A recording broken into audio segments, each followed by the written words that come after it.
Today we're joined by Dr. Gina Vale, a lecturer of Criminology at the University of Southampton and an Associate Fellow of the International Centre of Counterterrorism. With an impressive background in studying terrorism through a feminist, intersectional lens, Dr. Vale's work explores often overlooked roles and experiences of women and children in an extremist context. She's an author of The Unforgotten Women of the Islamic State, which was recently published by the Oxford University Press. The book delves into the gender dynamics of the Islamic State governance and the marginalization of local women in both the group's rise and its aftermath. Dr. Vale's research has been published in leading academic journals, including the Studies in Conflict and Terrorism and the Critical Studies on Terrorism. Her work challenges our understanding of extremism by centering the voices of those often forgotten in discussions of terrorism. We're thrilled to have her here with us today and to share her insights on these critical issues. Welcome to INT, Gina. Thank you for joining us. Thank you very much for having me. Anytime. You just released your book, which is called The Unforgotten Women of the Islamic State, which explores the governance of the Islamic State through the lens of Iraqi, Syrian and Kurdish women. So can you start by telling us a little bit about your book and why it's so relevant? Yes, absolutely. So my book is based on the stories that aren't covered in the media and also in academic scholarship, as well as policy priorities too. In my opinion, from my research now on Islamic State for the last 10, 11 years, I've seen that the majority of attention has been focused on foreign women, the muhajirat, those that traveled to join Islamic State and made the caliphate their new home. But what has been missing from this coverage is those whose territory and lives were invaded by the group. The caliphate effectively came to them and they had to survive and or thrive underneath it. And so for me personally, I think it's important to understand women not just as victims and not just as perpetrators of rebel governance and terrorist organizations, but actually understand the gamut of women's experiences and how they navigate all of those shades of grey and those spaces in between. So that's where I think this book is important. It sheds light on those experiences that aren't normally covered, and it actually gives us a better and fuller picture of life inside Islamic State. I've really enjoyed reading it. It's been really insightful for me. I've done some previous work on Islamic State and particularly around women that are in the IDP camps and things like that. But I found your book really, really insightful from a really, really interesting perspective to kind of bring those women that are forgotten about and tell those stories in an interesting way. What I am interested in is how many of during your field research, when you were speaking to women and you're going around drawing all these stories, did you find that many of these women haven't been spoken to or approached before in being asked to tell their stories, or did you find that they have been given their accounts to other people completely, just haven't been picked up? For me, it was a tale of two halves completely. So for Sunni Muslim women who were the subjects of Islamic State's caliphate, they were completely overlooked, because if anyone was interested in Sunni women's experiences, the gravitational pull was to those who voluntarily joined the group and the roles that they had within the organization. So for local Sunni Muslim women, certainly this was an untrodden path. And in many respects, the answer that I often got was, well, why would you want to talk to me? Why is my story important? Talk to my husband. No, I want to hear your perspective. And so constantly having to reassure women that actually their voices matter, their experiences matter, because that was something very new to them, having that curiosity and wanting to talk about their lives under under Islamic State. But for Yazidi women, most the complete opposite, because the genocide had brought mass international media attention, and for good and bad, women were used to telling their stories, and there was almost a sense of catharsis for some of the women discussing their experiences and normalizing the fact that there was this shared trauma that the community now had gone through and were trying to recover from. But at the same time, there were also bad practices from journalists and other researchers that you have to then follow up and reassure your interviewees that you are not trying to do the same thing. So Over incentivization and under delivering was a classic one, offering money when it wasn't forthcoming, or entry into rehabilitation programs overseas that there's no way you would ever have access to, promise, that kind of thing. So certainly there was really a tale of two halves, and it completely depended who you were speaking on. And it sometimes worked in your favor and it sometimes was the opposite.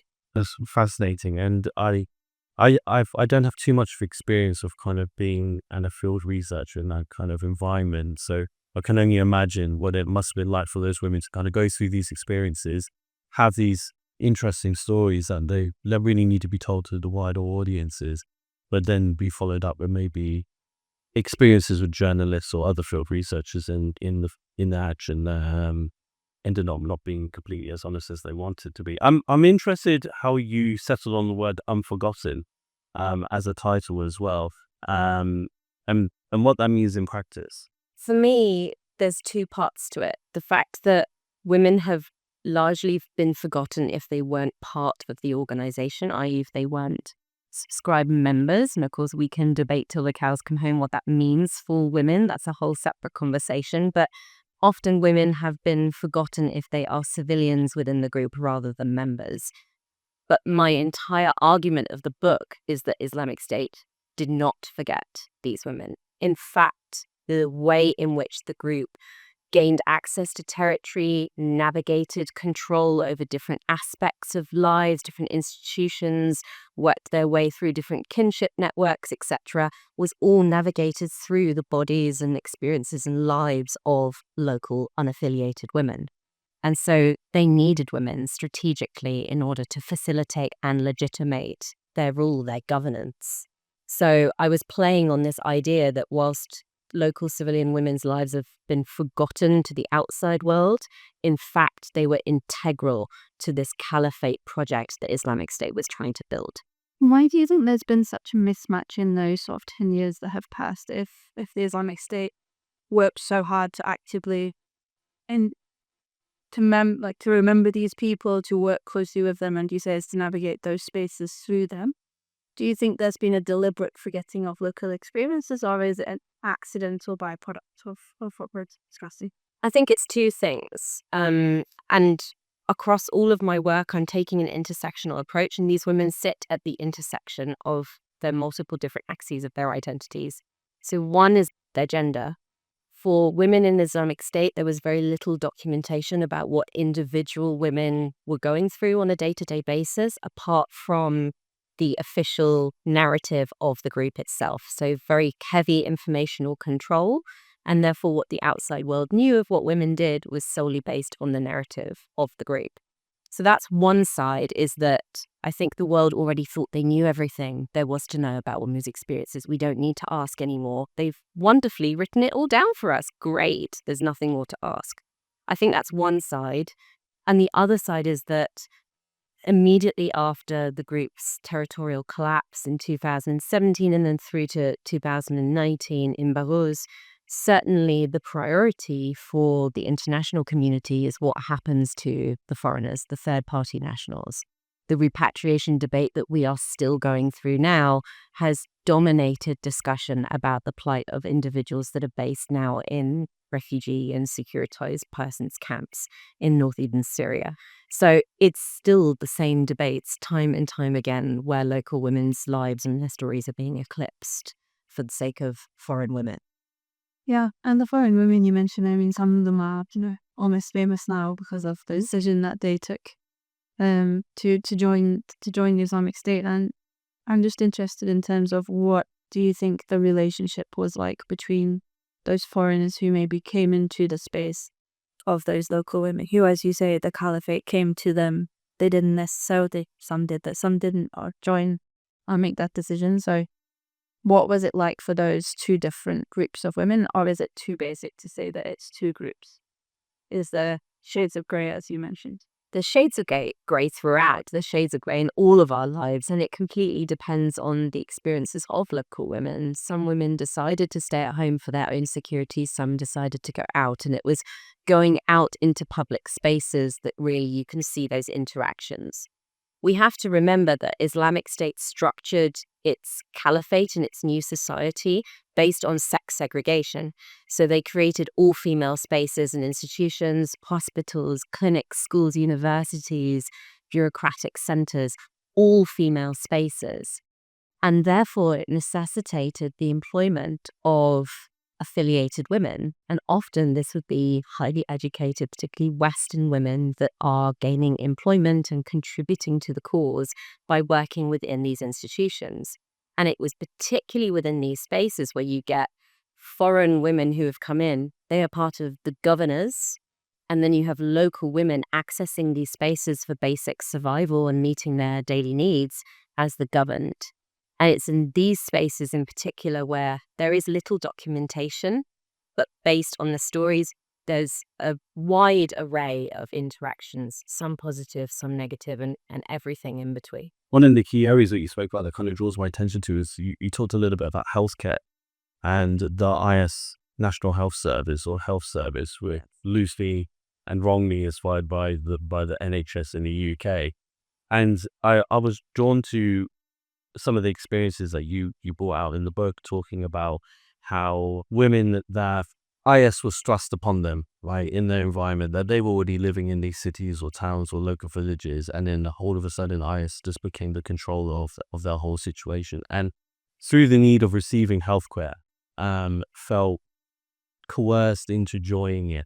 Right, so because it ended up being from your account in the book, it sounded like healthcare became a little bit of a tiered system, where if you were a foreign fighter or if your husband or partner had been part of the front lines or fighter in the regime, that you received better healthcare. And some of these women, out of a need for their own personal healthcare, felt like they always had to loosely join it more than they were willing to or wanted to, just to survive.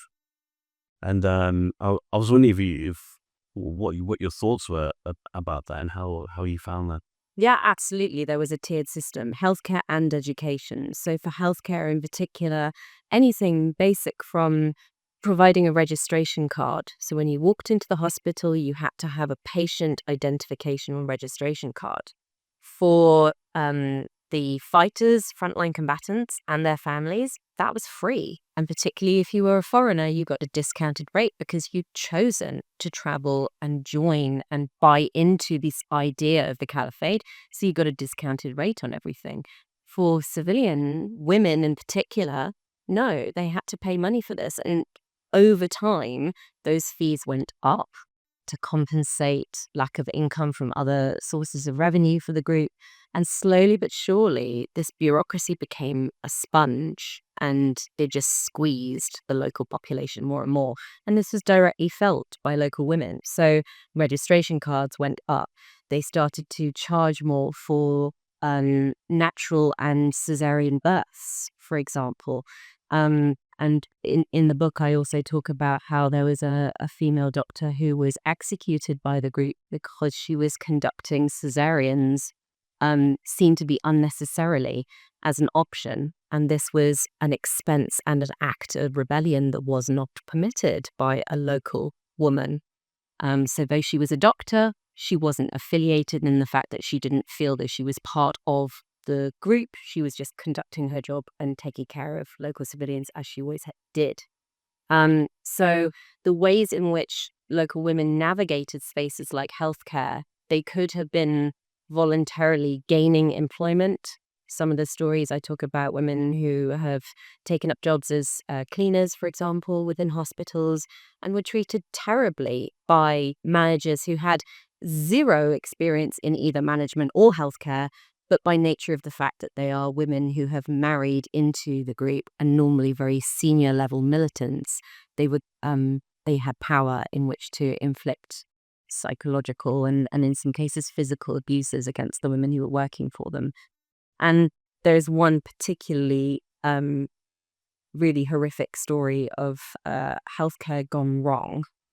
I talk a lot in the book about using expired medication, doctors who are either very poorly qualified or even medical students that have never actually qualified at all. Whereas for foreign fighters, etc. No, their wives were treated by the best. And in fact, they would even go against their own sex segregation regulations in order to give their wives the best treatment. But there's one story in particular of a woman who gives birth in a very traumatic way. Yeah, I found that very moving. It was a horrific experience that does women way too. But I'll let you continue. But I mean, I can read it. Found it. yeah, page 143. So this is a woman who was giving birth to her third child in Al-Rasala Hospital in the center of Raqqa. And she starts by saying, I had given birth before, so this wasn't supposed to be an alien experience for me. I knew what to expect, but what I got was completely different. At first, when I walked into the hospital, everyone was a woman. All the staff were female, the nurses, the doctor, the people preparing the beds, because no men were allowed. So this is the sex segregation that we were discussing. This is the system in which she is now giving birth, and that in itself is alien to her from what was there before. She said the hospital wasn't equipped at all. I went in and they tied me up. I was in pain and they started tying me down to the bed. I asked them, why are you tying me up? This is not how delivery is supposed to happen. They said to me, shut up. We know what we are doing. Who told you to get pregnant in the first place? We're trying to get rid of all of you. We can't get rid of you soon enough. So who told you to get pregnant in the first place? You're going to have to deal with consequences. Because of the fact that the doctor was affiliated with Islamic State, they didn't see us as part of them. They didn't see us as one of them. And this is where the woman reflects on her own status under Islamic State. She says, they thought of us as civilians, with the oppression that they think we can't kill you because if we kill you, there will not be enough people to legitimize the state. We have to live with you, but we will treat you like this. She goes on to explain, I was given anesthetic, but it was not good enough because I woke up in the last 10 minutes of the operation. It was really shocking. I must have lost consciousness again because all I remember is that I opened my eyes and saw people's shadows and I could see people around me. I could see that my stomach was no longer big, but that it was still open. I must have passed out again from the pain and shock. So she is really describing and then reflecting upon the fact that she is a second-class citizen within Islamic State. And I talk about, the issues around even thinking about the concept of citizenship within a proto-state such as Islamic State. But she is really reflecting on the fact that there is that known separation between affiliated women and particularly the wives of combatants and civilian women who, because she wasn't allowed her husband with her, is in a sex-segregated hospital, she went through this traumatic experience on her own. And this is a story that is echoed time and time again of this constant isolation and victimization in these all-female spaces. And none of this is documented. This is a very different experience from the glitzy, glamorous, we offer everything narrative that they try to promote within their propaganda about healthcare. No, it does sound like a harrowing experience. I can't even imagine having to go through something like that. And just to pick up on a few of the things that you said in passing, like you talks about this idea of citizenship to something that doesn't represent state in the way that most of us know it. So can you unpack some of those dynamics about how this concept of in and out is built and fostered, not just through the official propaganda, but like you say, through the active practice in people's day-to-day lives? Yeah. And also perhaps like how these intra-female dynamics are a little bit less explored, because often we think about gender in terms of members as women or male-female relations. And so this idea that between different groups of women, there were clearly challenges and different concepts of who was the right type of woman, who was not. I'd love to hear from you a bit more about it. Yeah, absolutely. So starting with the concepts of citizenship. Now, we can debate till the end of the day about whether Islamic State was a state or not and whether it's officially recognized, etc., etc. But it certainly performed this idea of statehood and it had that extensive bureaucracy to go along with it. And particularly the work of Mara Revkin is really important here. She talks about this social contract that the group offered. Effectively, in return for loyalty and obedience, you could live under Sharia law, so not man-made laws, therefore no corruption, no preferential treatment based on tribal affiliations, etc. And the group used the phrase, you are as equal as the teeth of a comb. Effectively, it was trying to promote this egalitarian system, that knows no racial, no ethnic, no national bounds. A black man is equal to a white man, etc. All of these narratives that come through the group's official propaganda. And to a certain extent, that is what the group tried to achieve without acknowledging the importance of gender. And this is where it's almost just as important as to see what is not written as to what is written down. So the group produced 2 charters of the city, one for Mosul, one for Raqqa. And the early one, which was for Mosul, talks about the role of men and being a citizen and being provided for, and very paternalistic language about the caliph taking care of his flock and et cetera, et cetera. But it talks about women, but only in relation to their male relatives. So it talks about governing women by proxy. And the woman of this imagining is not a civilian woman. So this is the wife or the daughter of a mujahid, a fighter. This is not a civilian woman that is party to Islamic State's terms of citizenship. And that is reflected all the way through the experience of living under the group.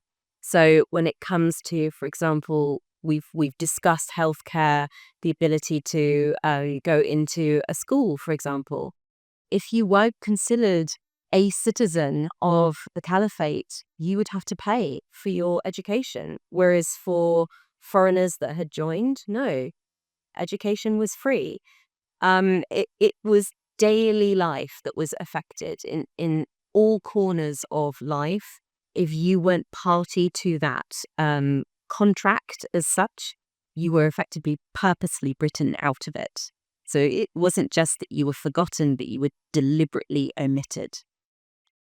Yeah, no, I particularly remember that bit, and the prices were quite high in comparison to the salaries that these organizations and institutions were providing to women that were outside of the Islamic State. And especially in some cases where some women had more than one child that were going through the school system, the gender of those children in comparison to the level of quality of education that they were receiving. I was quite astounded by that. But there's a reason for that, because they don't want women to be working within their private institutions. They want local women to be the wives of foreign fighters who have come to Islamic State to not only participate in state building, but effectively network expansion. And that a key part of that is marriage. And so they are looking to expand their network by connecting foreign fighters to local women. And I talk about, the matchmaking schemes, official and unofficial, that went on through this. But effectively, men were given a salary that was based on their feminine dependence. So the number of wives they had, the number of children that they had. So women were expected to receive an allowance from their husband's salary. Effectively, the message that sends is, if you're a single woman, you need to get married. And if you're a widow, guess what? You need to get remarried. That's the answer to everything, is we need you back within our orbit and under our sphere of influence. And the way of doing that is through marriage. And what was life like for those single women that you mentioned, or widowed women? What prospects did they not have to exercise their own day-to-day lives outside of that marital contract? It completely depended on the families. So we know from looking at IS-affiliated women that it was those that travelled to join the group would stay in a madafa, a guest house, and effectively would be kept there until they got married. In a way, I suppose it's almost the civilian equivalent. A lot of families tried to keep their unmarried young girls within the home purely out of protection, if nothing else, because the scrutiny and particularly surveillance when it came to behavioral and dress codes were very much focused on young women, because female sexuality was a site of disorder, effectively. It's that, temptation, forbidden fruit. And that's what was being policed. It wasn't men's sexual desires, it was women's bodies. And if you look at the anonymizing dress code, the twin-layered veil, the himar over the face, etc., if women infracted some of those regulations, the younger they were, the more brutal the punishment. Older women, it was seen as, okay, you know better, but no one's really looking at your hands if you reveal them. Whereas a young woman, she was a source of temptation that needed to be controlled. And so many families decided that it was safer for their young girls to keep them at home where they wouldn't come under that surveillance. But of course, effectively, you're self-imprisoning, whether that's a voluntary choice or not, it's still within an extreme context of oppression that choice is being made. Yeah, it's like for self-censorship. Exactly. Trying to extract yourself from it. Yeah. And for people who maybe are a bit less familiar with Islamic State, like how did that purvey into different areas of life? You're talking about policing, about being observed. How did that manifest in your day-to-day life that would potentially cause you to choose to stay home or to conform?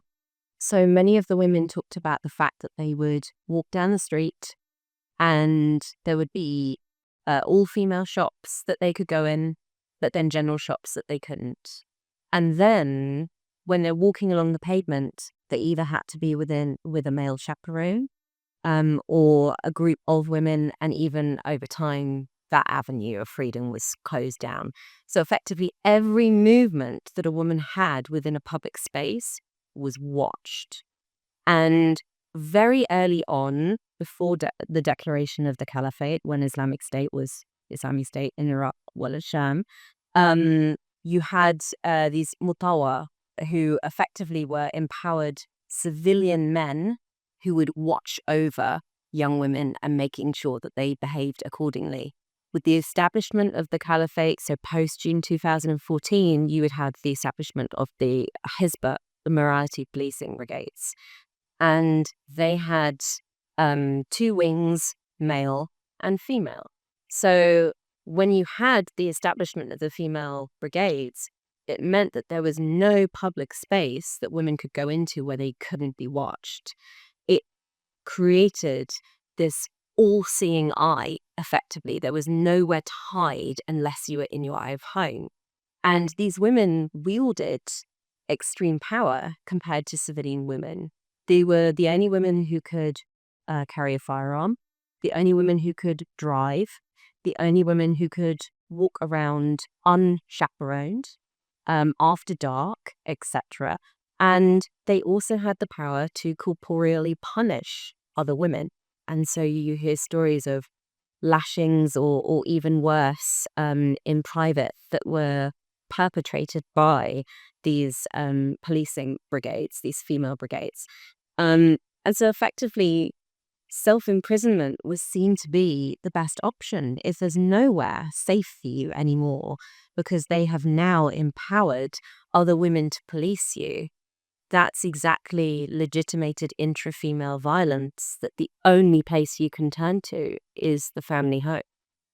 And that's the decision that quite a few women made. And there were a couple of stories in your book about how women had turned this system on its head and occasionally managed to find small victories or to use it to that example. So one of the ones that we picked out was about a woman who was widowed, and she managed to use the Islamic State court to enact some type of, some justice for, I think, the killing of her husband, the script. So if you don't mind, could you tell us about some of those stories where people found small gaps in the system? Do you want me to read that one? Yeah. Okay, so this is an interesting story. This is a Syrian woman living in Mosul at the time, and her husband worked in a gold shop within the central souk in Mosul. And he was asked by an Islamic State militant to fix a broken ring, wedding ring, that kind of ring. So a piece of jewelry. And upon completion of the work, the militant refused to pay the charge for that, for the labor. To put it into perspective, it was 770 Syrian pounds, which around that time in 2015 this happened, it was about £2.75 in British sterling, which in the context of Islamic State, is a considerable sum for people that can't necessarily afford bread, and certain daily necessities are being eroded. But at the time of militant salaries, that was nothing. It was a drop in the ocean. So he refused to pay the man in the souk, and the man broke the militant's re-broke it, as if to say, well, if you're not going to pay, you don't deserve to receive the service that I have done. And he sent the militant off to seek a repair service elsewhere. Almost a week later, that man was arrested, and his wife was later notified that he had been killed, and his body was taken to the coroner's office. So again, this demonstrates Islamic State's statehood apparatus, that they have a coroner's office. This is not just, a normal insurgent organization. And in addition, the Islamic State police also ordered her eviction, and she had a 6-year-old daughter at the time, so they were ordered to be evicted from their home. And she was referred to an Ayah's courthouse to appeal this ruling. Again, it's important to reflect the fact that although civilian women were not necessarily written into Islamic State's terms of citizenship and social contract, they did actually say that women had the right to justice. This is written down in the group's propaganda. And in this case, they did, in fact, follow through. So she was given the right to appeal within the court. And she explains, sitting in this courtroom, and the judge sat silently as 3 men, 1 Syrian and 2 Iraqi, effectively interrogated her for a period of time. And she formally identified her husband's body. And in the end, the eviction was not only overturned, but actually the judge made reparations for the loss of her family income. So there are instances where you can use the justice system or other systems for your own benefit and demonstrate that there are red lines that Islamic State can cross. There's another story with regard to a courthouse that I think is particularly important, and that's the story of a Yazidi woman who tried to escape. Escape was considered the gravest of sins. If you were a Yazidi, you were meant to be thankful for the fact that you had been enslaved, have been put on this path of righteousness and liberation, and how dare you wish to escape from that experience and environment. But this woman had dared to escape. And she talks about her experience within an Islamic State courthouse. And as far as I am aware, that is the only story I have come across of a Yazidi woman going to a court. It's an unspoken or an understudied area of experience for Islamic State with regard to Yazidi women's captivity. That wasn't explained very well. It's a very under-researched area of Islamic State's policies and practices of slavery with regard to Yazidi women. Right. And she goes to the courthouse. At this age, she's only 16. This was in 2015, and at the end of 2015. So really the height of Islamic State's control over Yazidi women at that time. And she was taken to a courthouse for attempting to escape. And she reflects on the fact that she's not allowed through the women's entrance of the courthouse because as a Yazidi enslaved by the group, she wasn't considered legally to be a woman. She wasn't a Sunni Muslim woman, and she was property of her male owner. So she had to go with him through the men's entrance of the court. So already this sets the tone for the rights that she would have. And she then talks about how there was questioning by what she described as a grey-haired Syrian judge who heard her case. And he asked her, "Why did you try to escape?" And so she explains this line of questioning. She said, "It isn't allowed in any religion that someone denies someone else food. They always say that I'm a kafir, an infidel. They raped me, they used me as a slave, and always forced me to pray." And he answered, "This is our religion. They must give you food, but you have never learned your prayers." And she answered, "I will, but the wife of her captor always told me that I am a kafir and that I belong to Islam. I do what they tell me to do, and they hurt me and don't let you go out." He replied again, "This is our religion." And it's very interesting, this red line that they draw. So they are allowed to rape women, Yazidi women. They're allowed to hold them against their will within their homes. They are allowed to force them to abide by Islamic prayers, rituals, and practices, and effectively deny freedom of religion and belief from Yazidi customs. But the red line is that they couldn't deny her food. They had to feed her whilst in that home.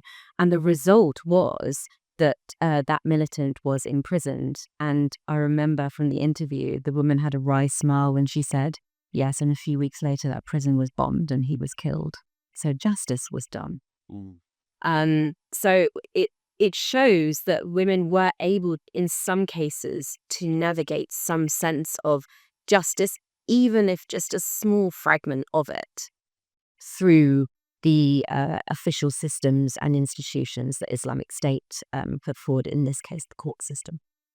I'm interested in how these instances of women receiving justice or seeking justice was interpreted by certain groups of women within the organization, whether that be Yazidi or whether that be Iraqi or Syrian women that were previously occupied in the territory before IS came in, or in regards to foreign women that had traveled to the Islamic State. What was the dynamics of that? Like when stories like that were broken out and I'm presuming talked about amongst women, or maybe not. How did things go down, or how was it interpreted? I think your caveat says it all. Yeah.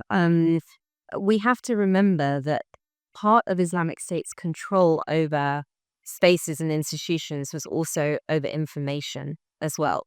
So, for example, from October 2015 onwards, even pro-IS women weren't allowed to go on social media anymore. They weren't often allowed to contact home. Wi-Fi within the private home space was shut down, and you could only go to an internet cafe, and then eventually that was only for men, and then not at all. So slowly but surely there was this communication breakdown and isolation from the outside world. And you have to remember that a lot of these women don't mix. They're either staying within their own homes for survival, or you wouldn't have pro-IS women linking or mingling with civilian women out of choice. It would be in order to facilitate some sort of transaction, and then they go their separate ways. So I don't think a lot of these stories were publicized.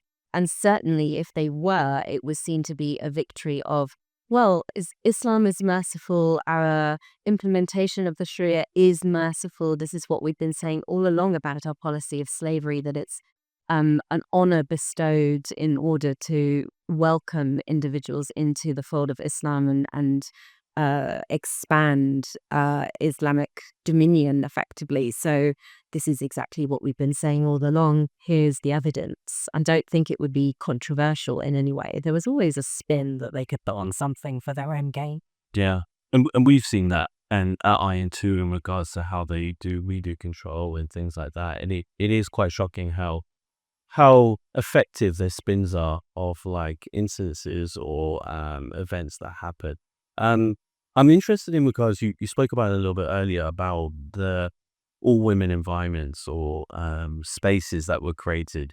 Yep. But you detail in the book that these all only women environments ended up becoming quite hostile. Yes. And it was actually just another form of control of women that were in prominent positions against women that weren't. I was wondering if you could kind of detail a little bit more about what that was like or what that looked like. Yeah. So a good example would be several of the women took up cleaning jobs within the hospital. And they explained that the manager or the manageress of the women's wing of the hospital was a foreign woman who joined Islamic State. She was married to a very high-ranking officer, and she wielded power over these women. And effectively, the surveillance within the hospital for cleaners became more and more suffocating. And she explained how there would be surveillance within the toilets, for example. She would end up using her shoe to beat women who were working for her. She would withhold salary even though they were entitled fully to a salary. Local women would be paid less when they did receive their salary than foreign women. And of course, that would degrade over the months anyway. So even if you started with a lesser salary, it goes even lower as time went on. And effectively, these spaces of so-called healthcare and provision and well-being became these segregated spaces where undocumented violations could happen between women. So I mentioned, traumatic births, for example, Yeah. women as employees. Effectively, this is where Islamic State affiliated women would be empowered to either withhold benefit or in some cases could effectively innovate their own punishments towards civilian women. And this would be without oversight because men weren't able to gain access to these spaces. So they could run amok should they wish to. And I was going to ask as well, you were talking about just how engulfing this space was and how isolated people were. So after 2019, when everything collapsed, we're now like 5 or 6 years on. So how does a woman or a person even begin to re-enter society with this in mind, that you've been cut off for so long and so many of these things have become normal, even if you know deep down that it's not? So how far did this play into the work that you did in the field? When were you collecting your data, and how did you find it looking back on this period with the people that you were speaking to? It was very surreal because I was doing my fieldwork as Bobo's fell. I was out in Iraq doing my fieldwork at the time. So I had one ear to the ground as to what was happening in northeastern Syria at the time when I was in Iraq. And for many of the women who I was interviewing, they had been out of Islamic State territory from anything from a week right way through to 3 years by that point. So it was a complete mixed bag of experiences. Those who had only just left, of course, there was this sense of normalization or a new normal of their experiences, but many had either returned to family or at least some sense of return to a community at least, and certainly not perfect, but that's what IDP camps had provided, was this sense of community, that there was something to go back to, but it wasn't their homes. And I think this is what we have to remember, is that there wasn't a reset button after Islamic State collapsed. They didn't go back to completely normal because in many cases, either, cities like Mosul were half flattened, or mines in particular in Shingal and in Sinjar, or reduced sanitation and infrastructure, and this was either through bombing or through Islamic State's own design as vengeance towards local communities. And so there is this disconnect that still goes on now, people trying to return, people not wanting to return. I don't think there is a normal to a certain degree, but there are still some normal communal sentiment that you can feel within the communities. I think that's how I would describe it. Yeah, kind of following on from that, I remember in the book you talked about women that have been reintegrated into Iraqi society outside of Islamic State, and the sense of fear that they could be persecuted for joining the Islamic State out the need for the requirement of healthcare or education or anything like that. And some women had even been persecuted or arrested for joining the Islamic State. I'm interested during your field research what that was like, hearing that, and also did any of the women that you speak to have a sense of fear about telling you about their experiences or what they were involved in exactly, and how did you draw out that information, or Yes. or was there respect to sometimes to leave it? How did that? Yes, so I never pushed for information that women weren't willing to give freely. But again, like everything, there's shades of grey. So I had some cases where there were whisperings going around the camp. I spent a lot of time just having tea with people around the camp and not necessarily doing interviews that then people would get to know my face and either want to talk to me or not. But certainly you get to hear the gossip that goes round, and there are women that are labelled as Islamic State women, i.e. those who, quote unquote, joined the group or married into the group, and there were debates around the level of how voluntary that was, and how ideologically driven that was. Because we have to remember that men pledged allegiance. They were conscripted or enlisted into a military unit, and they went on a register and et cetera, et cetera. They had to fill out an application form effectively. For women, there wasn't this formal sense of membership. And effectively, that's one of the themes that I pick up on in the book is what do we consider a member? Because we then need to reflect upon that now for the relations within communities now when it comes to reconciliation. And for a lot of the women, they drew a line between those who either got a job or married for financial necessity and pure survival. Yeah. Versus those who ideologically had committed to the ideals of the group and effectively had bought into the cause and were giving either themselves through marriage or their labor through employment, whatever they were doing for that cause. That's where they drew that line. And certainly within the camps, there were some women who said, yes, I married an IS militant, either foreign or local. And then you'd have the caveat, but I did it for this and I had to have that and I couldn't get access to this otherwise. And I couldn't afford to feed my children.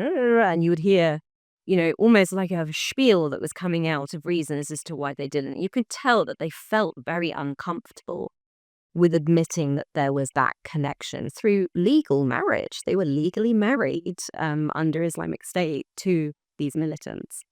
One woman in particular was hilarious when she talked about her husband and how they were married before Islamic State. He wanted employment and effectively absconded from the group. He did a couple of days as a guard and he escaped, and she was left dealing with the children and constant incursions by the organization trying to find him because he therefore had important information, and they were worried that he was effectively spying on them, feeding information back to the coalition.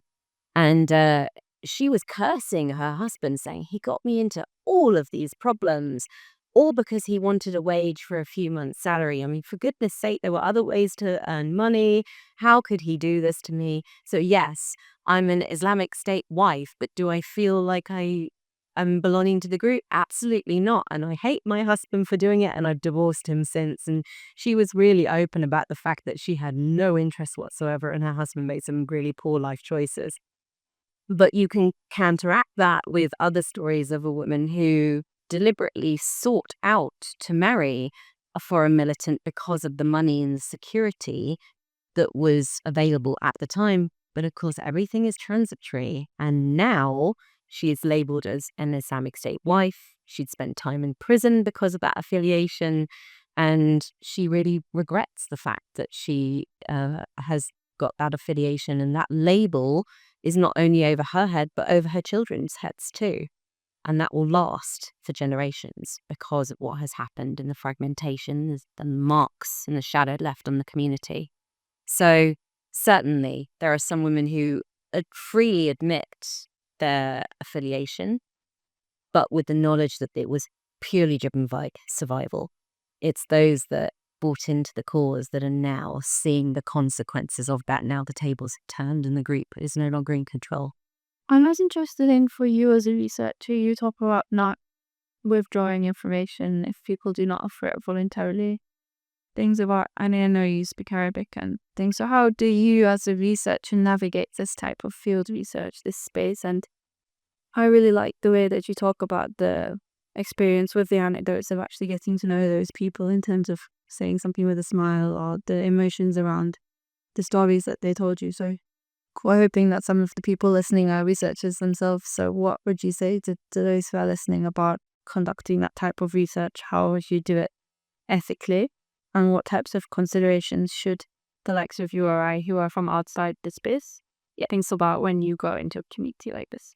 First and foremost in my mind is the fact that I am a white Western woman going into a highly traumatized community, especially at the time that I was there. As I say, some women had just been liberated. Others have this stigma over their heads about affiliation. So whichever way that you slice this cake, that community is traumatized in one way or another. They have been touched by Islamic State and they now bear the weight of that. And so as an outsider going in, yes, I speak Arabic, but it was working my way through community networks, women's rights organizations, camp management, and services that were on site in having recommendations who to talk to, who is not in a position where they should or could speak about their experiences. And that's fine. That's a red line you never cross. Having the openness and honesty about the aims of the research. I never promised money. I never promised fame. Certainly I don't get any fame as an academic writing a book. They certainly won't. But having that honesty and being forthcoming, and I would say, look, my aim overall is to tell a story that hasn't been heard, and I think is important, and I think still has ramifications for now. If you are willing to share your story, please talk to me. I worked with fantastic interpreter, a female interpreter, and effectively I would sink into the background, and she and I worked very closely together, and she would, in the end, start, almost preempting my questions, and it was very much trying to get women to talk about the stories that were important to them as well. So I would sometimes go through an interview where I've said all of 3 sentences and they just talk to me. And that's the best way as a researcher because they are in control, not me. And it would be my interpreter that they were talking to most of the time, as in body language. They would position themselves talking to her rather than me. And that's the best way, is that it's a way in which it becomes a conversation and a dialogue rather than a formal interview, and ensuring that the women always had the choice at which you stop or you don't speak at all, and that's fine.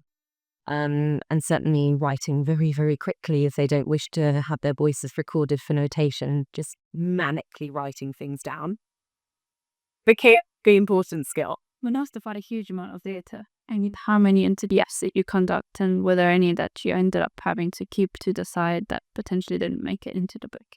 Yes, so I did 71 interviews in total with women who'd lived under Islamic State. And for those methodologists that are interested in the boring nitty-gritty of how the research is done, in the appendix, you can see that I based my inclusion criteria that they had to talk about at least 2 of the 4 themes that I covered.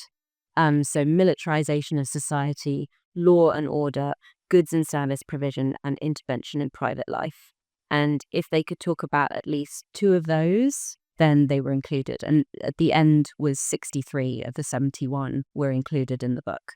And I've written other articles and things that have used the full range of the interviews, and none of them have gone to waste, but they just weren't necessarily included in this particular project. But yes, I went through, I think, 3 A4 binders of notes, and my dictaphone was completely full up by the end of it. A lot of data. And I think that's a testament actually to when you ask women to talk about their stories, they have something to say. It's just that they haven't necessarily been heard or been asked before. How did you go about identifying and finding these women? Like, do these women stay in contact with each other? I'm assuming, maybe wrongfully, that they're trying to withdraw from that past experience and move into the shadows of that life that they had. But or through other accounts and other field researchers that you're able to get in contact. I mean, how do you go about finding? It completely depends, but effectively I used what they call snowballing or chain referrals. So my inclusion criteria were quite simple. You had to identify as a woman and you had to have lived under Islamic State. That was it. I wanted to hear from as many women as would talk to me if they could talk about their experiences. And I went through local journalists, women's rights organizations, as I say, the official camp management as well, and effectively started asking, do you know any women that lived under Islamic State during these years that would be willing to talk about their experiences? And it was amazing, actually, how many chain referrals that started off where women just knew each other. A lot of the women that I interviewed, particularly Syrians, worked in even developmental women's rights, and their work had been stopped by Islamic State. So they were activists beforehand, and their work had been stopped. They lived under Islamic State, and then they continued within those networks. With Iraq, it was a little bit different because I could physically travel going through a lot more of the IDP camps. It was more housewives and farmers and agricultural workers that I gained access to through Iraq. So completely depends on where I started with those chain referrals and who they led me to. And you mentioned, since you mentioned so Hinwelbach, that some of these individuals have maybe gone back to their activism or gone back to play other roles in society. We're obviously talking now after the collapse of the regime on the 8th of December 2024. So what sort of implications or connections do you think that maybe your work has with what we're seeing on TV today? I noticed, for example, you talked about how what started as a rebel group kind of achieved legitimacy, how it provided stability, security, Yes. and how some of these experiences are overlapping. So now that we're entering a new phase that perhaps some people thought would never come, do you see any connection points between these different efforts? Massively, yes. And I think this is where, once again, we need to learn from history. Because if we don't, we will keep repeating it.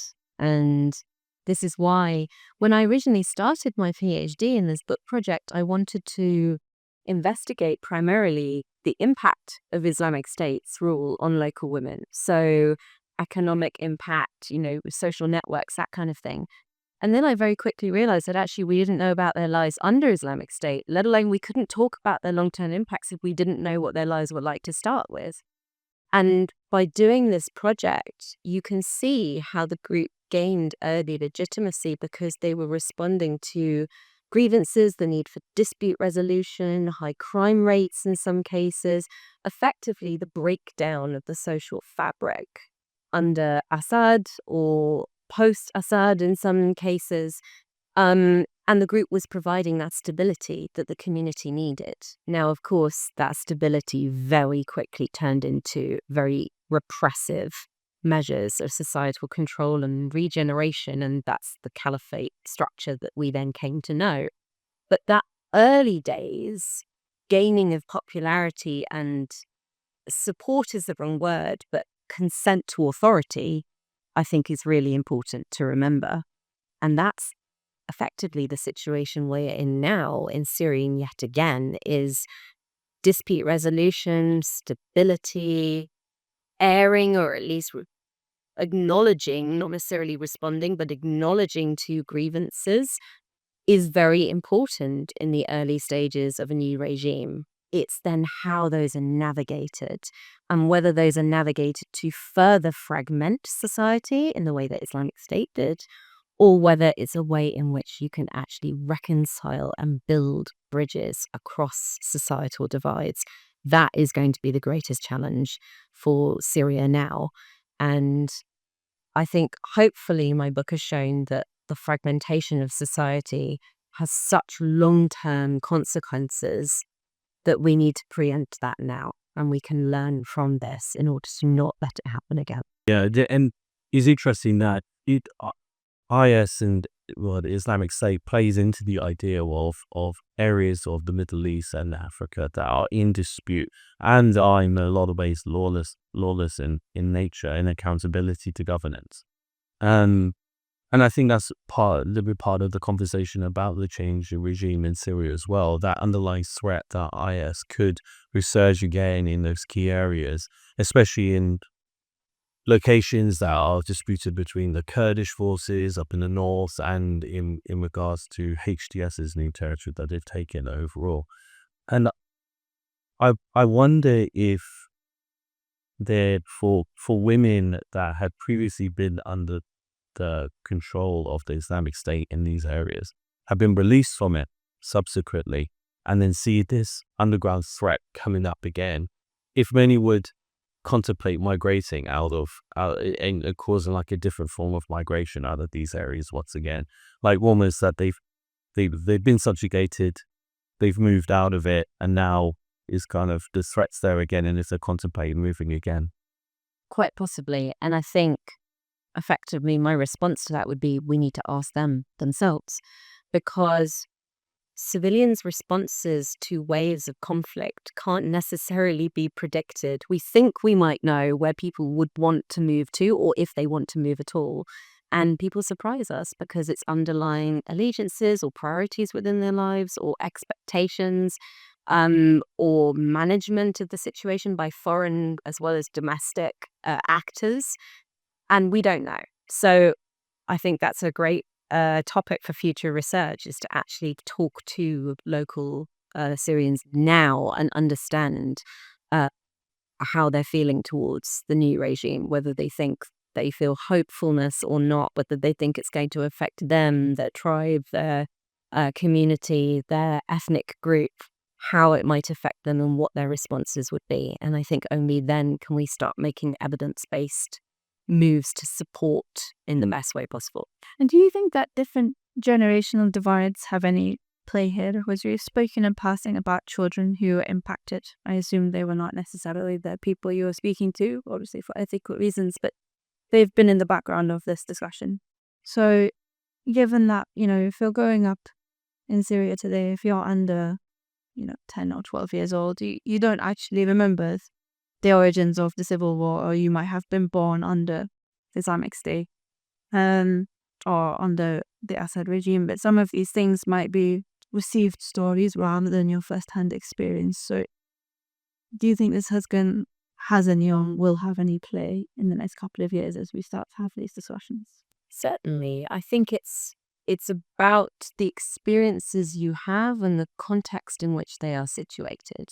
If you are growing up in a context of violence, or maybe, again, fragmentation of your society and that creation of in-groups and out-groups, then you will start to see the world through those prisms and those divisions. If, however, you are given narratives as you were growing up that there was a time when that wasn't the case and there is hope to return to it, then you start seeing that as more transitory. So yeah, it completely depends on the context, both within the individual home space and within the broader community and national context and international media as well. They'll be all contributing to, like this podcast. I've got a question in regards to one of your book chapters that discuss law and order in the Islamic State and how the group govern local populations. And I think in your chapter you discussed the notion of citizenship in construction in and out groups. I was wondering if you could tell us a bit about the ideas of how such concepts were constructed in the Caliphate. Yeah, so I think I discussed this a little bit before, so I'll go over it again. As I say, Mara Revkin's work about a social contract, I think, is really important to understand that a group effectively offered this sense of membership and the benefits that came with it in return for loyalty and obedience. And within the group's structures, you can see that sense of belonging either as a enlisted member in the case of men, or by proxy, a wife, a mother, a sister, a daughter in the case of women, how they were able to gain benefits through this idea of citizenship. So whether that was free education, whether that was the right to free healthcare or better quality of healthcare, or the willingness for the group to break its own sex segregation policy in order to give you the best possible healthcare available, i.e. by a male doctor when needs must. So that's the sense of citizenship that I'm talking about, this idea that there was something given in return for your pledge of allegiance and your contribution to the cause. You were able to access that public welfare and benefits and effectively be part of this new society that the group was creating. No, I appreciate it. And I think in your book you also talked about stories under occupation. from a man with dementia who struggled to observe the group's dress code. Yes. And I'm interested in regards to people that may have had learning difficulties or disabilities, and maybe certain women being forced to partner with these individuals. And it provides a whole new difficulty of lifestyle, both from the outside threat, but also the threat within home or the difficulty within home. I was wondering if you could kind of explain that a little bit, maybe Yeah, the accounts were like. absolutely. And I think this is a really important area that is often overlooked when it comes to Islamic State, because under their rule and within their society, men were combatants. A civilian man was a contradiction in terms. A man was not meant to be a civilian, a man is meant to be a warrior. If there was a physical or mental disability, the group created ways in which men could also contribute to the cause. So there are multiple videos that eulogize men in wheelchairs that were lifted into trucks or cars laden with explosives, and they would drive towards the enemy. And it was their way of conducting a suicide bombing, effectively a vehicle-borne improvised explosive device, VBIED, attack. You would also have hard of hearing or visually impaired individuals that formed part of the group's propaganda. So they would use sign language in order to communicate with followers, saying there is no restriction on your ability to contribute to the cause. Come here, and if you aren't able to engage in frontline combat, you can build a state. So there were always these ways in which Islamic State was constantly trying to appeal to men and say, you can always be part of this group. We can work around anything. And in particular, there was a story of one woman who, she was Yazidi and she was enslaved by a disabled combatant. And effectively, she would talk about the fact that by owning her, he was gaining status and effectively regaining his masculinity, because he was now one of the boys again. He could demonstrate his sexual prowess because he was with a sexually enslaved woman, a Sabaya. And so she was talking about the fact that this was the way in which he regained his status as a combatant, even though he had come back from the front lines feeling demoralized at first. She was effectively his ticket to regain status. So there were always ways in which, if you were within the fold, the group could either make use of you or could boost your status and make you feel better about yourself. But if you weren't a member, like the man I was talking about who had a mental disability and effectively had to have almost like a luggage tag on him to demonstrate that he didn't know any better, and that's why his trousers were the wrong length and he'd shaved his beard when he shouldn't have done, etc., etc. They were making excuses and effectively making a public showing of the fact that he wasn't a proper man because he didn't join the group and make use of his abilities in another way. Instead, he wasn't on the front lines, and he also wasn't doing things correctly either, and he was physically labelled as such. I can't even begin words to explain, to internalize how, imagining what that's like in being in that environment and having your status defined by your ownership of women, really, and the amount of women they own as well. So it is this harrowing, really, to kind of just hear about it and reading your book and you getting the testimonies of accounts. It brings a whole new perspective and light into really what life was like under that regime and under caliphate. You know, for Yazidi women, it was a life of dehumanization. They'd been ripped away from their community and their homes, told that they were enemies of God, and effectively that they shouldn't procreate their own children, and their lives were dedicated to rape and sexual abuse by men, physical and psychological abuse by Islamic State affiliated women, so the wives or family members of their captors. Effectively, the children born of those forced unions were a constant reminder the Yazidi community was destined for eradication in the most forceful and degrading way possible. I think we can't underestimate how psychologically damaging that is for a community as well, even after liberation. For those women to ever feel safe and protected, I think a lot of work has to be done in order to ensure that that never happens again, but that actually the priorities and needs of minority communities are always considered front and center within, the Iraqi parliament, for example.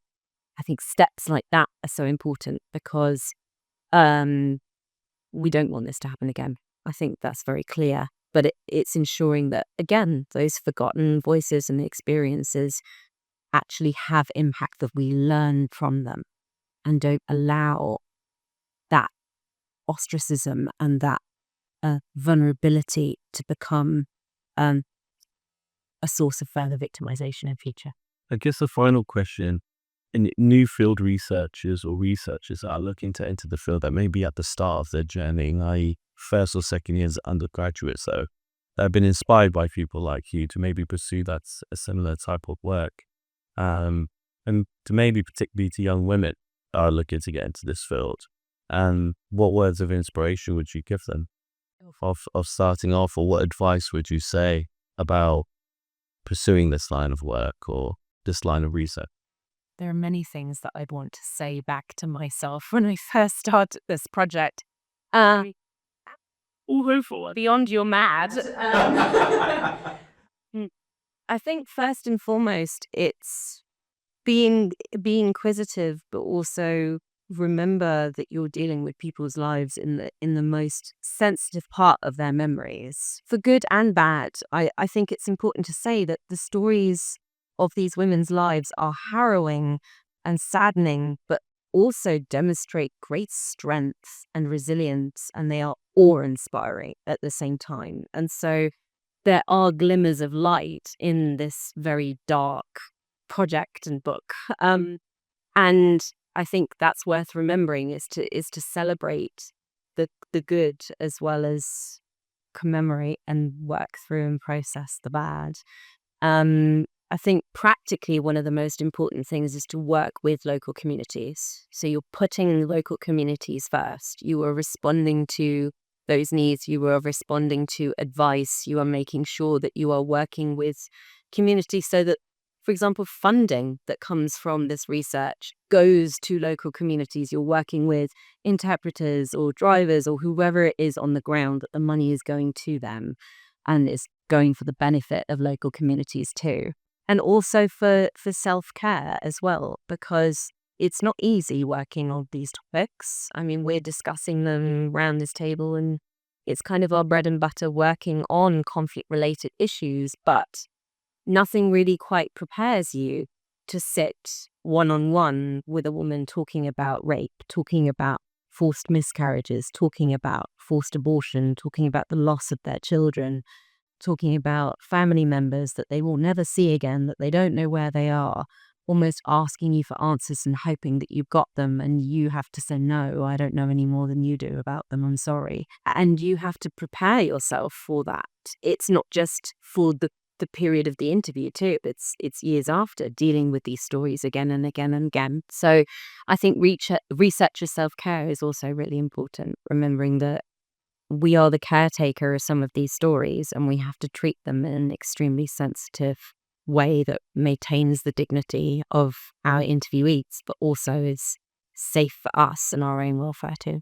That's important, and it's something that's often forgotten. That gives us years into this now, talking over and over, about things that you experienced. I really think it is important. Yeah, it's difficult. I don't think you can ever get past that. It's always difficult talking about these stories, but I still stand by the fact that we need to talk about those. Yes. I think that's the most important thing. That's why I did the project, and that's why I've written and actually worked to publish the book, rather than just let the PhD kind of slip off into its own world. We as academics have a choice as to whether we publish this or not, and I think still it's important that we read these stories and we learn from them, rather than just forget them and let them drift into something of the past. But actually, for the women that I interviewed, this is still very much their present. This will forever be in their lives, and we have to learn from it. So I was going to ask you, what are you going to do next? Yep, totally just come up. It's still on Amazon if you want to go buy it. Thank you. What are your plans next? You mentioned you had other papers that were coming out, that have come out. Where else could people perhaps listen to your work, read about your work, or see music come? Yeah, I've done a lot of work recently on reconciliation, justice, and accountability coming from this, because one of the drivers of writing this book, as I said, was to look at what comes next. What's the long-term impact? And I think still we've not actually wrestled with that for local communities. I think a lot of our attention still as the international community has been, what on earth do we do with our own nationals who were part of the group or accessories to the group or connected to the group in some way physically within the theatre of conflict? And I think a missing piece of that puzzle is the stories and experiences of local women. So at the moment, my attention is ensuring that local women, if they want to, have a role to play in seeking justice and accountability for what happened. For example, undocumented violences in these all-female spaces for Sunni women, in Islamic State family homes for Yazidi women. You know, the role of women within the Yazidi genocide, I think, is still very misunderstood, or only now becoming a subject of research and now legislative response.